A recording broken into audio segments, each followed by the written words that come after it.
არ ვამჯობინებთ დუმილს, ვსაუბრობთ ყველაფერზე, რაც ჩვენ ცხოვრებაზე გავლენას ახდენს. ჩაერთე, მოიფიქრე, დაინტერესდი, მოგვაწოდე იდეები და თემები. გრიფით საჯარო, ჩვენ ვსაუბრობთ ყველაფერზე. მოგესალმებით, ქუთაისში უკვე შესრულდა 15 საათი, რაც იმას ნიშნავს, რომ რადიო ძველი ქალაქის ეთერში ток-შოუ გრიფით საჯაროა, რომლის დღევანდელი გამოშვების წამყვანი მე ნანა თვალობეიშვილი გახლავართ. ჩემი დღევანდელი გადაცემის სტუმარი არის ახალგაზრდა ეკონომისტთა ასოციაციის ქუთაისის ფილიალის ხელმძღვანელი პაატ კლდიაშვილი. მოგესალმებით, ბატონო პაატა. ყველაზე მთავარი და ალბათ ყველა ადამიანისთვის მნიშვნელოვანი თემა იქნება დღეს ток-შოუს განსახილველი. ეს არის 2013 წლის მთავარი ფინანსური დოკუმენტი, ანუ ადგილობრივი ბიუჯეტი. კონკრეტულად, უფრო დაწვრილებით, რა მუხლებზეა საუბარი, სადაც გვაქვს კლება ან მატება, შევეცდებით რომ ვისაუბროთ ახალგაზრდა ეკონომისტთა ასოციაციის წარმომადგენელთან ერთად, თუმცა ყველაზე მთავარი ეს მაინტერესებს. როდის უნდა პირველ რიგში, ვიდრე წავიდოდეთ კონკრეტული სფეროების მიხედვით, მაინტერესებს თქვენ გქონდათ შეხვედრა წარადგინეთ არასამთავრობო სექტორმა თქვენი შენიშვნები, რეკომენდაციები. რამდენი მოსმენით გავიდა საკრებულოში, ჯერ რომ ამაზე ვისაუბროთ და მე კონკრეტულად ის შენიშვნები და რეკომენდაციები, რომლის გათვალისწინებაც მოუწევს ადგილობრივ ხელისუფლებას.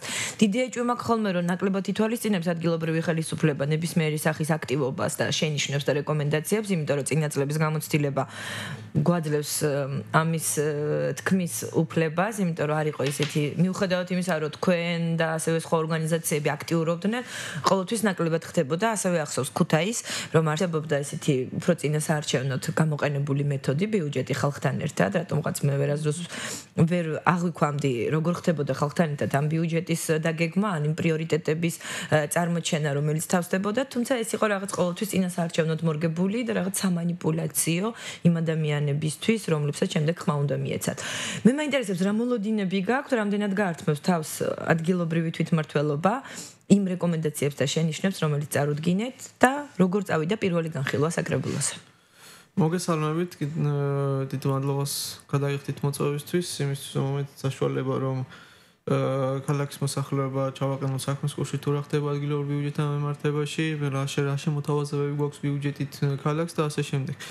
სანამ უშუალოდ კონკრეტულ პროგრამებზე და ქვეპროგრამებზე გადავიდოდეთ, მინდა გითხრათ, რომ აღნიშნული ბიუჯეტის პროექტი ქალაქის აღმასრულებელი ორგანოს ამერიის მიერ შეტანილი იქნა ჩვეულებრივ 15 ნოემბრისათვის საკრებულოში, თუმცა საკრებულომ აღნიშნული პროექტი მერიას კვლავ უკან დაუბრუნა გარკვეული შენიშვნებით. ამჟამად მიმდინარეობს მერიაში კვლავ გადამუშავება აღნიშნული პროექტისა, რომელიც გამოქვეყნებული არის ასევე საჯარო განხილვისათვის და ჩვენ მოგეხსენებათ, რომ ახალგაზრდა ეკონომისტთა ასოციაცია ყოველთვის აქტიურად იყო ჩართული ამ საბიუჯეტო პროცესებში ქალაქის დონეზე და წელსაც შესაბამისი პროექტი გვაქვს USAID-ის დემოკრატიული მმართველობის პროგრამის ფარგლებში ჩაერთი შენი ქალაქის მართვაში, ესეც სახელწოდებით, რომელიც ფარგლებშიც ძალიან აქტიურად ვიქნებით აღნიშნული ბიუჯეტის შედგენის პროცესში ჩართულები, ისევე როგორც ადგილობრივი მმართველობის მიერ განხორციელებულ ნებისმიერ სხვა საქმიანობაში.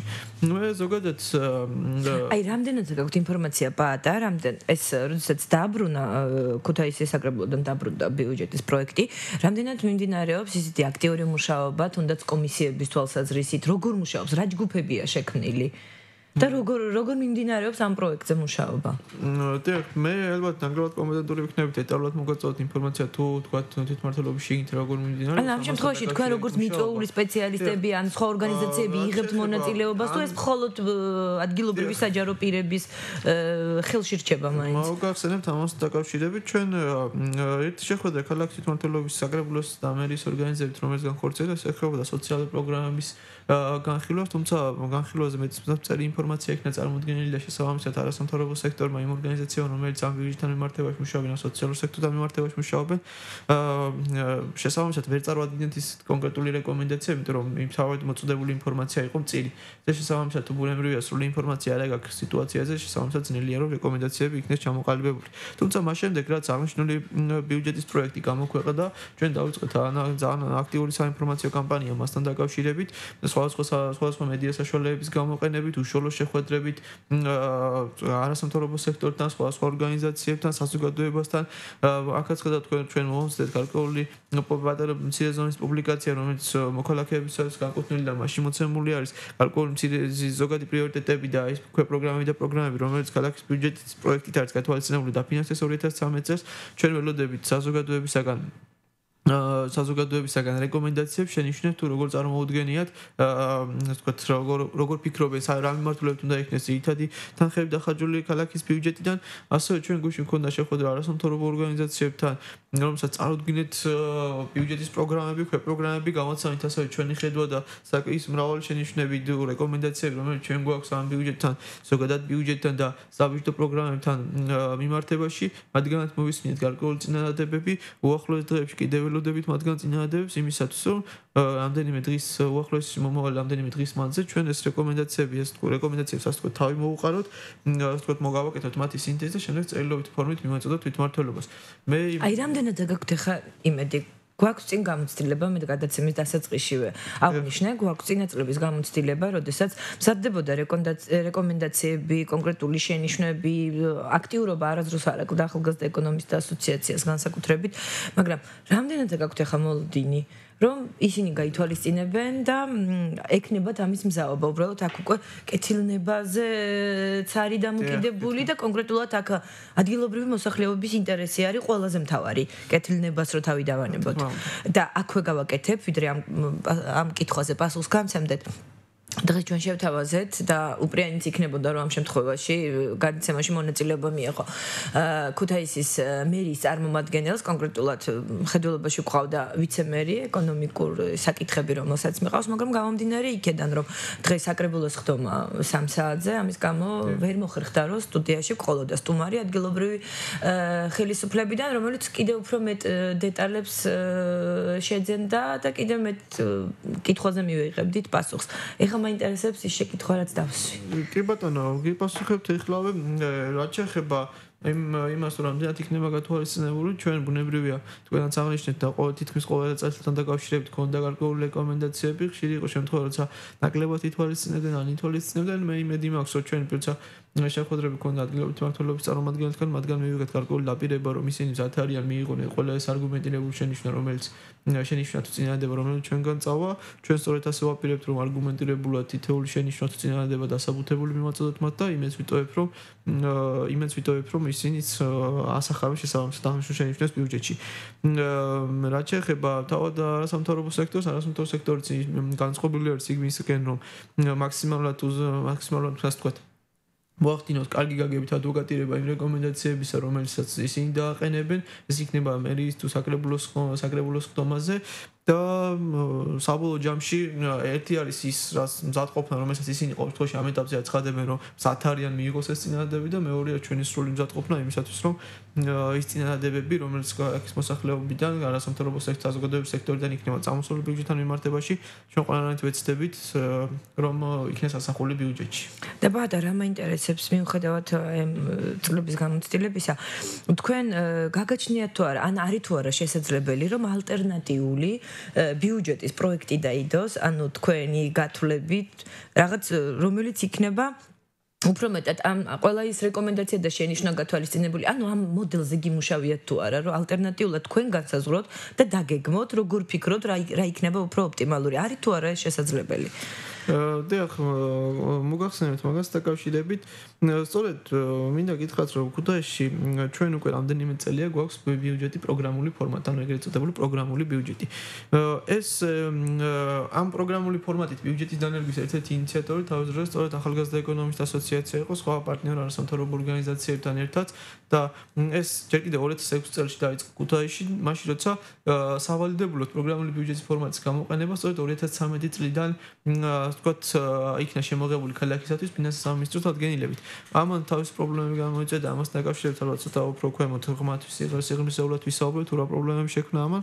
თუმცა ფაქტია ერთი ისიც, რომ სწორედ ეს ალტერნატიული ფორმატი, რომელიც თავის დროზე ჩვენი და კიდევ რამდენიმე არასამთავრობო ორგანიზაციის მიერ იქნა შეთავაზებული ქალაქისათვის, აქამდე ასე ვთქვათ, ასე თუ ისე ფუნქციონირებდა, თუმცა ჩვენ თავადაც გვქონდა წინაწლებში, თქვათ, იგივე 2012-2011 წინაწლების ბიუჯეტის ფორმატის დახვეწასთან დაკავშირებით წინადადებები, მე არაერთხელ ეს პირადად თუ პრესის თუ მედიის საშუალებებით გამიცხადებია, რომ მთელი რიგი მიმართულებები იქ დასახვეცი იყო იმ ბიუჯეტის ფორმატში, მაგრამ ეს 2013 წლის ბიუჯეტის ფორმატი, რომელიც სწორედ ფინანსთა მინისტროს, ასე ვთქვათ, მითითების შესაბამისად იქნა შემუშავებული, როგორც მინიმუმ არ არის იმ ხარისხისაც კი, როგორც ჩვენ ქონდა დაუშვათ 2012 წლის ბიუჯეტი.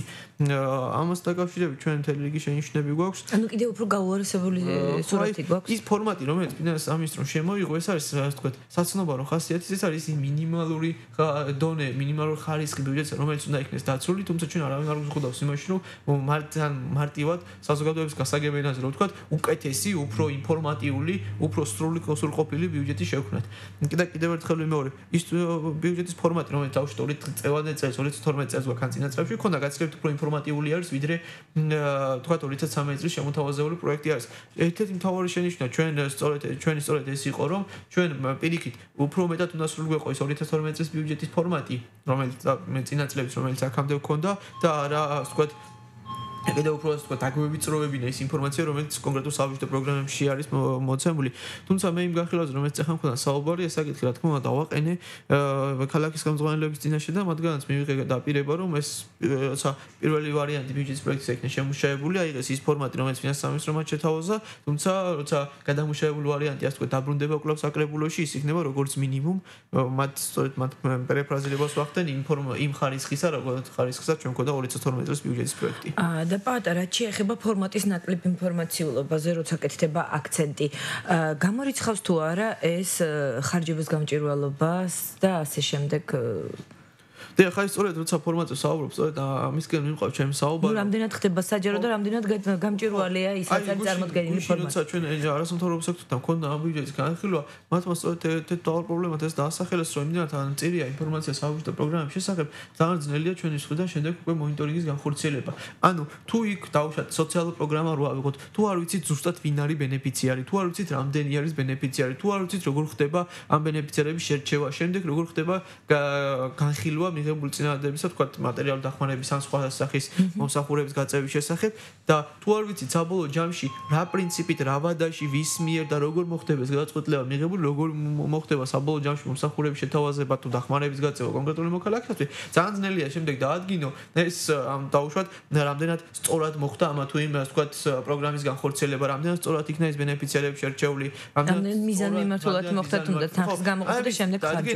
ძნელი იქნება თუ ეს ყველა დეტალური ინფორმაცია არ იქნა საბჭოთა პროგრამებში გაწერილი. ჩვენ როცა მას ვიძახით, რომ ეს დეტალური ინფორმაცია აუცილებელი არის, თუნდაც თქვათ, საზოგადოებისათვის, ადამიან, რომელიც წაიკითხავს ამა თუ იმ პროგრამას, იგივე სოციალურ დაუბრუნდა სოციალურ სფეროს, მას უნდა ქონდეს ინფორმაცია, თავადვე უნდა განსაზღვროს, რომ აი ამ პროგრამის ფარგლებში მას ეკუთვნის თუ არა რაიმე დახმარება. ეს თავად ადგილობრივი მმართველობისათვის კარგია, იმიტომ რომ მათ ჩვენც ვიცით, რომ ხშირად აკითხავს ისეთი ადამიანები, რომლებიც არ არიან ამა თუ იმ პროგრამის ბენეფიციარები. და ეს მათაც აყენებს უხერხულ მდგომარეობაში, მათ უწევთ შემდეგ გავუშვათ უარის თქმა ასეთ შემთხვევაში, ან მოუწევთ და თუ კი ადამიანი წაიკითხავს, ის თავადაც კმაყოფილი იქნება იმით, რომ გაიგებს რეალურად ეკუთვნის თუ არ ეკუთვნის ისა თუ ის სოციალური შეღავათი თუ დახმარება და მეორე მხრივ თავად ადგილობრივი მმართველობის შესაბამის სამსახურებსაც, ასე ვთქვათ, ისეთი ადამიანები არ მიაკითხავენ, ვინც არ არიან ამა თუ იმ პროგრამის ბენეფიციარები. მე კიდევ ერთის მხრივ არასამთავრობო სექტორს ექნება საშუალება იმისა, რომ განახორციელოს აი ამ პროგრამების განხორციელების მონიტორინგი და თუ ყველაფერი, ასე ვთქვათ, სწორედ იმ პროგრამის შესაბამისად, გაწერილი გეგმის შესაბამისად იქნა განხორციელებული, აღადარჩება ის კითხვები, რომ არის თუ არა ეს პროგრამა მიზნობრივი, გაიცა თუ არა ესა თუ ის დახმარება თუ ესა თუ ის, ასე ვთქვათ, შემწეობა, სწორედ იმ ადამიანზე, ვისაც ეკუთვნოდა და ასე შემდეგ. ეს ის შენიშვნები, რომელიც ჩვენ გვაქვს და ის, რასაც ჩვენ ბიუჯეტის ფორმატის სრულყოფასთან დაკავშირებით ვითხო, სწორედ ამას უზრუნველყოფს. თუ აქ არ არის აიმე არამიზნობრივი ხარჯი, არ არის აცდენა პროგრამის ჩამოყალიბებული მონაცემთან, მაშინ აი როგორ ფიქრობთ, რა უშლით ხელს, რომ ეს იყოს გაცილებით უფრო ინფორმაციული? რა არის? არსებობს რაიმე კონკრეტული მიზეზები, არსებობს თუნდაც ისეთი თუ მიზეზი არა, ნუ ამ შემთხვევაში პიროვნებებზეა ეს დამოკიდებული, ეხა საპარლამენტო არჩევნების შემდეგ ცხადია და ეს ამ კითხვასაც ლოგიკურად მოვაბამ, მაინტერესებს თქვენი როგორც ეკონომისტის შეფასება ამ შემთხვევაში.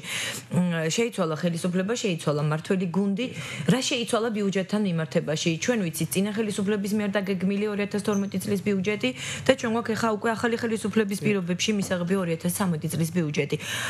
ქვეყნის ბიუჯეტიც ერთ-ერთი შემადგენელი ამ შემთხვევაში კონკრეტულად ჩვენი ადგილობრივი თვითმმართველი ორგანოს ბიუჯეტიც. ხო, რა სხვაობა არის? თქვენ როგორც ეკონომისტი როგორ უყურებთ? რა სხვაობაა წინა ხელისუფლების მიერ დაგეგმილი ბიუჯეტსა და ახალი ხელისუფლების ბიუჯეტს შორის? კი ბატონო, თავდაპირველად თქვენ პირველ კითხვას დავაბრუნდები, რომ რა უშლით ხელს იმაში, რომ დეტალურად გაიწეროს ყველაფერი. ჩემი აზრით ერთადერთი რაც აქ უნდა იყოს ყოველ შემთხვევაში სირთულე არის ის, რომ ძნელი აქვს ეს შემთხვევაში ზუსტად განსაზღვრა დაუშვათ ბენეფიციართა კატეგორია. ძნელია წინასწარ რაღაცა პროცედურა ჩამოაყალიბო, მაგრამ ეს უნდა დავიწყოთ და უნდა გავაკეთოთ. რაღაცა შეიძლება თლაც ზუსტად ერთ წელს ვერ გავწეროთ, იმ ხარვეზებს დავინახავთ და მეორე წელს სრულყოფთ. აი ეს პროცესი უნდა მიმდინარეობდეს აქეთკენ. აი ეს არის აუცილებელი. მე ვიცი რომ ეს რთული გასაკეთებელი არ არის მარტივი ეს ხდამოკიდებული ალბათ არის ფინანსურ და ადამიანურ რესურსებს ამ შემთხვევაში, იმიტომ რომ ბაზები გასაახლებელი იქნება და გასაკეთებელი იქნება მთლიანად. ეს არის ბევრი ფაქტორს დამოკიდებული სტატისტიკურ მაჩვენებებზე და ბაზებზე, რომელზეც თქვენ საუბრობთ, ეს არის ადამიანური რესურსებს დამოკიდებული, რომელიც საკმაოდ მაგარ პროფესიონალიზმს მოითხოვს, მაგრამ ეს არის აუცილებლად გასაკეთებელი და ეს ამის გაკეთება აუცილებლად უნდა დავიწყოთ. ხა რაც შეეხება საბჭოთა ურთიერთობებს, მას შემდეგ რაც პოლიტიკური ცვლილებები მოხდა ქვეყანაში. მოდით რომ რეალური იყოს ჩვენი ანალიზი, პირველ ეტაპზე ერთმანეთს შევადარო თქვა ის პროექტი, რომელსაც 2013 წლისთვის გვთავაზობს ადგილობრივი თვითმმართველობა და ის პროექტი, რომელიც დაუშვათ 2012 წლის დასაწყისში შემოგთავაზა. მინდა გითხრათ, რომ 2012 წლის დასაწყისთან შედარებით, ანუ თავდაპირველი ბიუჯეტი, რომელიც 2012 წლისათვის დამტკიცდა, მასთან შედარებით ეს 2013 წლის ბიუჯეტის პროექტი საკმაოდ უკვე გაზრდილი არის. დაახლოებით 4 მილიონი ნახევრით არის შემოთავაზებული. 2013 წლის ბიუჯეტი 40 მილიონი ნახევარს შეადგენს. მაშინ 36 მილიონს და 36 მილიონი ნახევარს შეადგენდა 2012 წელს დამტკიცებული ბიუჯეტი. აი პატა, უფრო მარტივად რომ თქვათ და ეს გასაგები იყოს იმ რადიო მსმენელისთვის, რომელიც ახლა ჩვენ გვისმენს. რეალურად რით გაუმჯობესდება კონკრეტული ბიუჯეტიდან გამომდინარე და იმ პროგრამებიდან სად ვიგრძნობთ ყველაზე მეტად გაუმჯობესებას და სად ნახავთ იმ ზრდას, რაც არის მიმდინარე წლის მომავალი წლის ბიუჯეტში გათვალისწინებული. აი კონკრეტულად რა სფეროზე ან რა პროგრამებზე შეიძლება იგრძნოს ეს ნებისმიერმა ადამიანმა. ხა მე გავაგზავნებ ჩემას სწორედ იმას ვიძახი რომ სტარტაპმა ჩვენებრივი 2012 წლისა რაც ქონდა იმასთან შედარებით ეს ბიუჯეტი არის უკეთესი. უფრო მეტი ფულია ძალიან მარტივად საზოგადოებასაც გასაგებენაზე ვთქვათ მასში, მაგრამ არის შემდეგი მომენტი 2012 წლის ბიუჯეტი სწრაფი ტემპით იზრდებოდა დამატებითი ფინანსური რესურსების მიღების ხარჯზე ცენტრალური ბიუჯეტიდან ბუნებრივია. თუ კი დამტკიცებული მაგალითად 2012 წლის ბიუჯეტი 26 მილიონი ნახევარი იყო, დღეს მდგომარეობით 67 მილიონზე მეტი არის. ანუ თითქმის ორჯერ გაიზარდა წლის მანძილზე ცენტრალური ხელისუფლებიდან მიღებული დამატებითი ფინანსური რესურსების ხარჯზე. ეხლა რაც შეეხება 2013 წლის ბიუჯეტს, კი სასტატო მაჩვენებელი 2012 წლისაც ჯობია, მაგრამ ჩვენ არ ვიცით გარკვეულწილად გაურკვევლობა გვაქვს თუ რა მოხდება წლის მანძილზე. ანუ მარტივად ვთქვათ მიიღებს თუ არა ქალაქი წლის მანძილზე დამატებით ფინანსურ რესურსებს ცენტრალური ხელისუფლებისგან ისევე როგორც ეს ხდებოდა 2012 წელს. ეხლა რატო ხდება ეს საკითხი სათუო? ასე ვთქვათ, რატო სვამ ჩვენ კითხავს მიიღებს თუ არა? იმიტომ რომ ჩვენი საბიუჯეტო კანონმდებლობა, რომელიც ქვეყანაში გვაქვს, არ არის ასე ვთქვათ, კონკრეტული არ არის მასში ცალსახად გაწერილი თუ რა შემთხვევაში როგორ უნდა იქნეს მიღებული ცენტრალური ბიუჯეტიდან დამატებითი ფინანსური რესურსები. ანუ ეს ამ დამატებითი ფინანსური რესურსების გამოყოფა არის გარკვეულწილად ცენტრალური ხელისუფლების კეთილნებაზე ამადული თვითმმართველი ერთეულის და მათ შორის კონკრეტულ შემთხვევაში ქუთაისის მიმართ. ეს დამოკიდებულია იმაზე, თუ რამდენად კარგად ითანამშრომლებს ადგილობრივი და ცენტრალური ხელისუფლება ერთმანეთთან. ანუ გარკვეულწილად პიროვნულ ურთიერთობებზე არის დამოკიდებული. აი ამ საკითხს ჩვენ ადრეც ვაყენებთ, რომ ეს ხარვეზი ამ საკანონმდებლო სივრცეში საბიუჯეტო კუთხით არსებობს.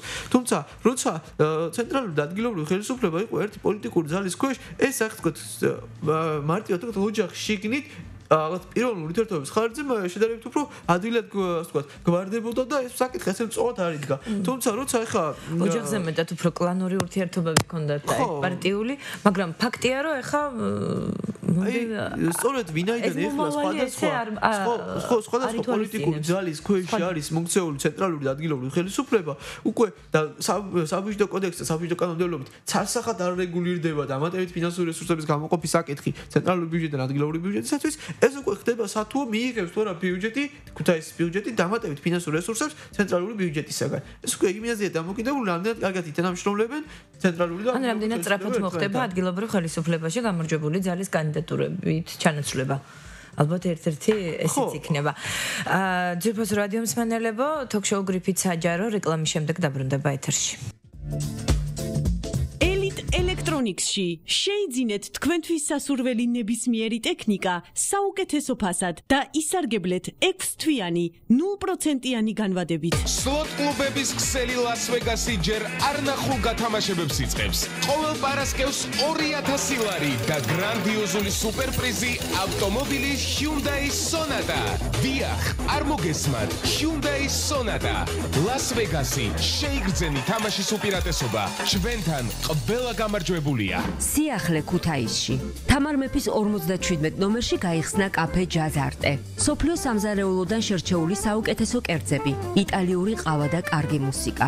ჯაზარტე, ლაუნჯ ბარი, ბარ-რესტორანი და საბილიარდო. საუკეთესო გარემო თქვენი კომფორტისთვის. ოთხშაბათი, Ladies Night, პიანო ჯაზი და უფასო სასმელი ქალბატონებისთვის. ხუთშაბათი, ბენდი, ცოცხალი შესრულება. პარასკევი, ლათინური ჯაზის საღამო. შაბათი, DJ ზაპასთან ერთად. კვირა, Red Sunday, relax, eat and drink.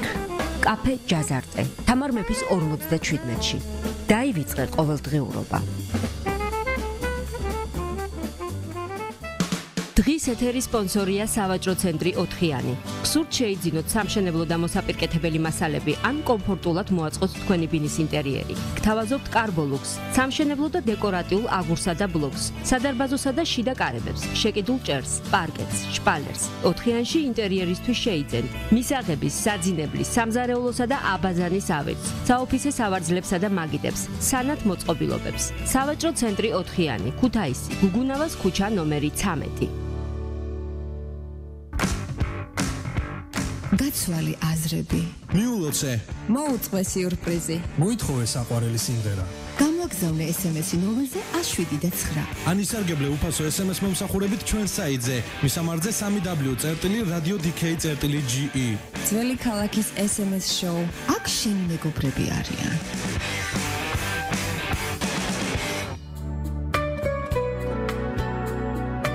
ცხოვრება თავს დიდად არ იწუხებს იმაზე ფიქრით, რომ დღეები ერთმანეთისგან განასხვავოს. ამაზე ჩვენ ვიზრუნებთ. ძველი ქალაქი FM 107.9. გრიფით საჯარო, ჩვენ არ ვამჯობინებთ დუმილს, ვსაუბრობთ ყველაფერზე, რაც ჩვენ ცხოვრებაზე გავლენას ახდენს. ჩაერთე, მოიფიქრე, დაინტერესდი, მოგვაწოდე იდეები და თემები. გრიფით საჯარო, ჩვენ ვსაუბრობთ ყველაფერზე. გრძელდება რადიო ძველი ქალაქის თოქ-შოუ გრიფით საჯარო, რომლის დღევანდელი თემა არის ქუთაისის 2013 წლის ადგილობრივი ბიუჯეტის ძირითადი პროგრამები და დაფინანსების მოცულობა. ჩვენი გადაცემის დღევანდელი სტუმარია ახალგაზრდა ეკონომისტთა ასოციაციის ქუთაისის ფილიალის ხელმძღვანელი პაატა კლდიაშვილი. დაუბრუნდეთ ახლა კონკრეტულად ადგილობრივ ბიუჯეტს, იმიტომ რომ წინა ბლოკი გქონდა ერთგვარი ზოგადი, ისეთი ფინანსურ პოლიტიკურ ჭრილში მიმოხილვა.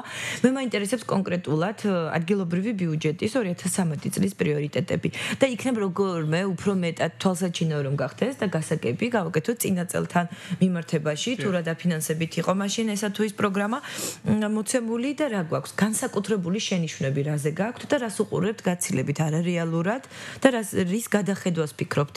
კი ბატონო შევეცდები კონკრეტულ პროგრამებზე ვისაუბრო. ერთი რაც სანამ კონკრეტულ პროგრამებზე გადავალ და თვალსაჩინო ამ ბიუჯეტში მინდა ვთქვა ის რომ მიზნობრივი ტრანსფერი რომელიც ადგილობრივი მმართველობა იღებს ცენტრალური ბიუჯეტიდან, ანუ რომელიც გახლავთ ცენტრალური ხელისუფლებიდან ადგილობრივი ხელისუფლებასაც გადმოცემული უფლებამოსილების დაფინანსების წყარო არის ამ ბიუჯეტში გათვალისწინებული სულ 220,000 ლარის ოდენობით. და დელეგირებული უფლებამოსილები მაგალითად ერთ-ერთი ესეთი გახლავთ სამხედრო სამსახურის სამხედრო გაწევისთან დაკავშირებული ხარჯები და მას შესაბამის სამსახურის შენახვის ხარჯები, რომელიც მხოლოდ ეს ხარჯი არის დაახლოებით 250,000 ლარი. ასევე არის დაუშვათ საზოგადოებრივი ჯანდაცვის პროგრამა, რომელიც ღირებულება არის 150,000 ლარი და ესეთ დელეგირებული უფლებამოსილებები არის. აი სხვას რო ყველაფერს დავიდავანებოთ, მხოლოდ აი მეორე პროგრამაში ერთი 250,000, მეორე 150,000 დაახლოებით 400,000 ლარს შეადგენს დელეგირებული უფლებამოსილების განხორციელებისათვის საჭირო ფინანსური რესურსები. მაშინ როცა მიზნობრივი ტრანსფერი არის მხოლოდ 220,000 ლარი. ნამდვილად ერთ-ერთი თავად წინადადება რომელსაც ჩვენ ვაყენებთ არის ის რომ კარგად იქნეს დათვლილი დელეგირებული უფლებამოსილებისათვის საჭირო თანხები და არგუმენტირებულად დასაბუთებულად მოხდა შესაბამისი თანხების მოთხოვნა ცენტრალური ბიუჯეტისაგან და თუ მე იმედი მაქვს რომ თუ და ადგილობრივი ხელისუფლება მას დასაბუთებულად არგუმენტირებულად მოითხოვს ცენტრალურ ბიუჯეტიდან მიიღებს ის შესაბამის თანხებს ეს ერთ-ერთი ასე ვთქვათ გზა ცოტათი ადგილობრივი ბიუჯეტის ზრდისა რაც შეეხება უშუალოდ საბიუჯეტო პროგრამებს მე კი ვისაუბრე მათთან დაკავშირებით ზოგადად რომ რაღაცა მთელი შემთხვევაში დასახვეწია ეს პროგრამები ახლა რაც შეეხება რას გულისხმობ დახვეწაში. ერთი ის რომ ხშირად არის შემთხვევა, როცა ფორუმა უბრალოდ სახელწოდება საბიუჯეტო პროგრამის და შინაარსი ერთმანეთს არ ემთხვევა.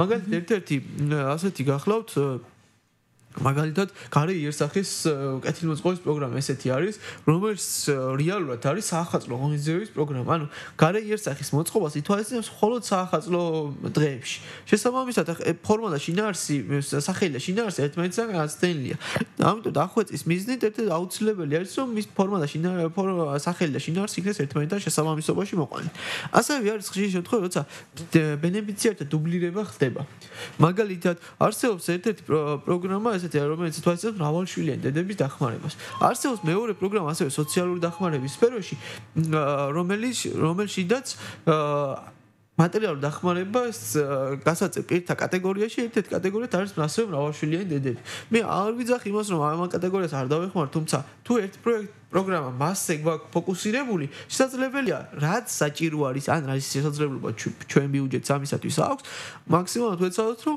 ერთ პროგრამაში მოვაქციოთ, იმიტომ რომ რამდენიმე პროგრამაში არის გაბნეული ორი წინა წლის მონიტორინგი როდესაც ჩაატარეთ, მაშინაც ესეთი დუბლირებული იყო კონკრეტულად ეს თემა მრავალშვილიანი დედების თემა. სწორედ ამას ვამბობ რომ იქაც იყო დასახვეწ ეს და მსგავსი ფაქტები და სწორედ მათი დახვეწის შესახებ ვაყენებდი წინადადებებს თუმცა ეს პროგრამები აი მე შემიძლია განახოთ კიდევაც და ცხადია ერთი და იგივე ადამიანები მოხვდებოდნენ ორივე პროგრამის შეიძლება თეორიულად შეიძლება მოხდეს თუმცა ამდენად სამსახური აწყობს თუ ერთმა ადამიანმა აიღო რაღაცა პროგრამის პარაგრაფში დახმარება მეორე პროგრამის ის ვერ იღებს თუმცა ამის ესეთი კითხვები რომ არ გაჩნდეს მიზანშეწონილია რომ მოხდეს ამ პროგრამების დახვეწა ისე რომ არ იყოს ასეთი კითხვები დარჩენილი პროგრამებთან მიმართებაში. არსებობს კიდევ მაგალითად აი რაღაცა მაგალითად ცირე ბიზნესის ხელშეწყობის პროგრამა ერთ-ერთი ჯერ ერთი და ეს პროგრამა ზოგადად არის მოცემული კეთილმოწყობის ღონისძიებების ფარგლებში. ცირე ბიზნესის ხელშეწყობა მე ვფიქრობ ცალკე სფეროს სახით ეკონომიკის ან ბიზნეს განვითარების სფეროში ან რაღაც სხვა სფეროში უნდა იქნეს მოხვედრილი ვიდრე თქვა კეთილმოწყობის ღონისძიებების სფეროში. ამასთან თვითონ პროგრამის შიგნით ერთ-ერთი პუნქტია მცირე საშუალო ბიზნესის ხელშეწყობაზე ითათ და იქ საუბარი არის დაუშვათ საერთაშორისო ეკონომიკური ურთიერთობების მოწყობაზე, რაღაცა უცხოური ინვესტიციების მოზიდვის ხელშეწყობაზე, სტრატეგიული განვითარების გეგმის შედგენაზე და ამავდროულად. ანუ ამ შემთხვევაში დასახვეწი არის ის რომ ერთმანეთთან იყოს შესაბამისობაში პროგრამის სახელწოდება და პროგრამის შინაარსი. ამასთან პროგრამა მოხდეს იმ სფეროში, რომელშიც ეს უფრო შესაბამება აღნიშნულ პროგრამას. იგივე შემიძლია ვთქვა მაგალითად ტურიზმის პროგრამა, ტურიზმის ხელშეწყობის პროგრამა არსებობს, რომელიც ასევე კეთილმოწყობის ღონისძიებების სფეროში არის მოხვედრილი. ესეც ჩემი აზრით ცოტა არ იყოს. ბატ ეხლა ჩამონათვალს იმ ბუკლეტს, რომელიც თქვენს მიერ არის მომზადებული, ვუყურებ ჩამონათვალში და რატომ განსაკუთრებულად მომხვდა თვალში ქუთაისის მერიის დაფინანსება 6.490.000. რა შედის ამაში? იმიტომ რომ როდესაც გადავხედებ მე ციფრებს აქ, ყველაზე დიდი არის კომუნალური ინფრასტრუქტურის მშენებლობა რეაბილიტაცია 9 მილიონს ცდება და მის შემდეგ მოდის ქუთაისის მერიის დაფინანსება. ხო ვერ გამიშიფრავთ რა არის ეს 6 მილიონი, როცა ვუყურებ რომ ღვარსადენების რეაბილიტაცია მილიონია და ფაქტიურად ღვარსადენების მდგომარეობა კატასტროფა არის, წლიდან წლამდე გაუარესებული თუ არის, თორე უკეთესობისკენ ნამდვილად არ მივდივართ. წინა წლის თემაც მაინტერესებს ღვარსადენების რამდენიც იყო დაფინანსებული, იმიტომ რომ რეალურად ისეთი რაღაც მასშტაბური არაფერი არ გაკეთებულა და უბრალოდ 6 მილიონი ძალიან მოხდა თვალში. სხვა პროგრამებთან მიმართებაში საკმაოდ მაღალი ციფრია. და რა შედის? კი ბატონო, შევეცდები აგიხსნა თუ რას გულისხმობს ეს. და თვითმმართველობის შენახვის ხარჯები კი ბატონო, მეც გიდასტურებ თუ საკმაოდ მაღალი და არის გაზრდილი მათ შორის წინა წელთან მიმართებაშიც. მინდა გითხრათ რომ აქ ასე ვთქვათ ამ საკითხს ჭირდება საკმაოდ ეს თქვა დეტალური ანალიზი იმისათვის რომ არგუმენტირებული რეკომენდაციები და წინადადებები დააყენო. თუმცა ერთი რაც ასე ვთქვათ თვალშისაცემია თვითმმართველობასთან მიმართ მიმართებაში საკმაოდ დიდი არის კადრები თანამშრომელთა რაოდენობა თვითმმართველობაში. ჩვენი შეხედულება ამ საკითხთან, ასე ვთქვათ, ზედაპირული დაკვირვების შედეგად, რომელიც დავაყენოთ წინადადება არის ის, რომ ქუთაისის და ნებისმიერ ასე ვთქვათ ადგილობრივ თვითმმართველობა სჭირდება მცირე ზომის მაღალი დონის პროფესიონალები დაკომპლექტებული და ამავე დროს კარგად ანაზღაურებადი ვთქვათ თვითმმართველობა. აი 6 მილიონი ნახევარში დაახლოებით 6 მილიონი ნახევარი, რომელიც აქ თქვენ ახსენეთ, მაშინ შედის ქუთაისის მერია და მილიონზე მეტია ქუთაისის საკრებულო ცალკე აღებული. დიახ, მაშინ შედის ვთქვათ შრომის ანაზღაურება, სხვა ხარჯები და ყველა მივლინებები და ასე შემდეგ. დაახლოებით საშუალო ანაზღაურება არ არის, ასე ვთქვათ, არც თუ ისე დაბალია, ზოგადად თვითმმართველობაში 800-დან 850 ლარს შეადგენს, თუ ამ ბიუჯეტის მონაცემებიდან ჩვენ გავთვლით მიახლოებით ამ ციფრს. თუმცა მე მიმაჩნია, რომ თუ ჩვენ ასე ვთქვათ თვითმმართველობა შევქმნით მცირე ზომის, ეფექტურად ფუნქციონირებას, მაღალი დონის მაღალი კვალიფიკაციის კადრებით აკომპლექტებთ თვითმმართველობას, ის იქნება გაცილებით უფრო სარგებლიანი და გაცილებით უფრო მაღალი ხარისხის მომსახურება შესთავაზებს მოქალაქეებს. ხა შეიძლება ერთ საკითხი კიდევ თვითმმართველობასთან დაკავშირებით არის ასე ვთქვათ პრობლემური დაახლოებით 650,000 ლარამდე არის გამოყოფილი მაგალითად სტატგარში თანამშრომლების ანაზღაურებაზე.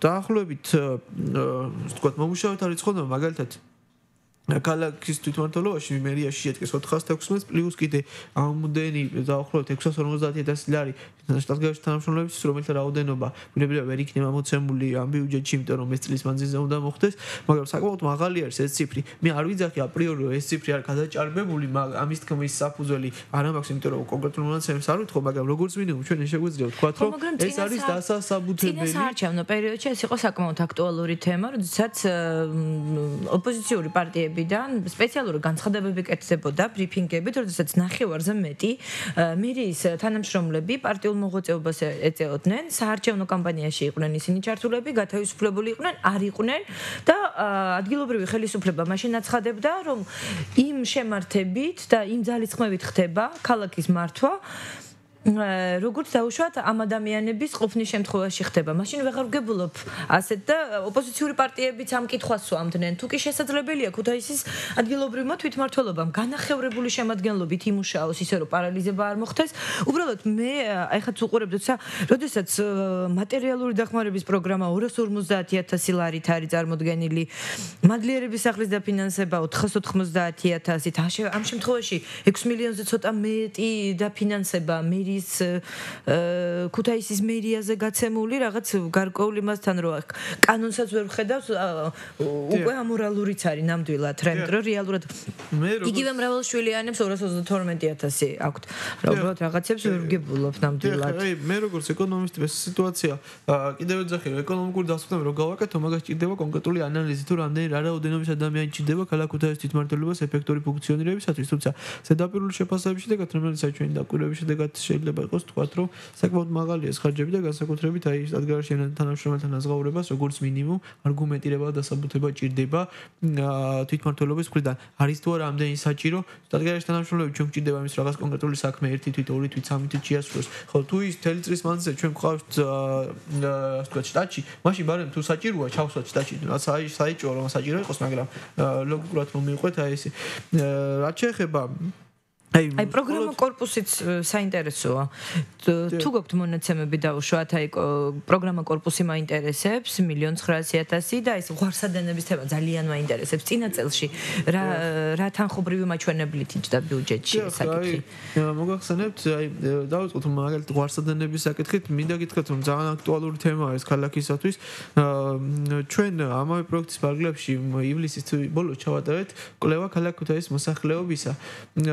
რომლის შედეგებით მივაწოდეთ ბუნებრივად თვითმმართველობას იმისაც, რომ შემდეგ საქმიანობაში გაითვალისწინოთ. დაახლოებით 850,000 ადამიანი იქნა გამოკვლეული და ამ კვლევის შედეგებით ერთ-ერთი ყველაზე პრობლემატურ სფეროს ბუნებრივია დასახელდა ქალაქში ღვარსადენების, ასე ვთქვათ, გაუმართავი ფუნქციონირების პრობლემა. ეს კვლევა შედარდა ისე, რომ როგორც ზოგადად ქალაქის, ასე ვთქვათ, შედეგები დავდეთ ასევე დაიდო ცალკეული ტერიტორიული ერთეულების მიხედვით და მინდა გითხრათ, რომ აბსოლუტურად ყველა ტერიტორიულ ერთეულში დგას ძალიან მწვავედ ღვარსადენების პრობლემა. რაც შეეხება დაფინანსების მოცულობას, კი ბატონო, მეც კიდევ ვსტურებთ, რომ ეს მილიონი ლარი, რომელიც მან დაარს ვთქვათ, მოცემული ბიუჯეტის პროექტში აბსოლუტურად არასაკმარისი არის ამისათვის. შარშან იყო 2,200,000 დაახლოებით, თუმცა ისიც, ასე ვთქვათ, ის სახაც კი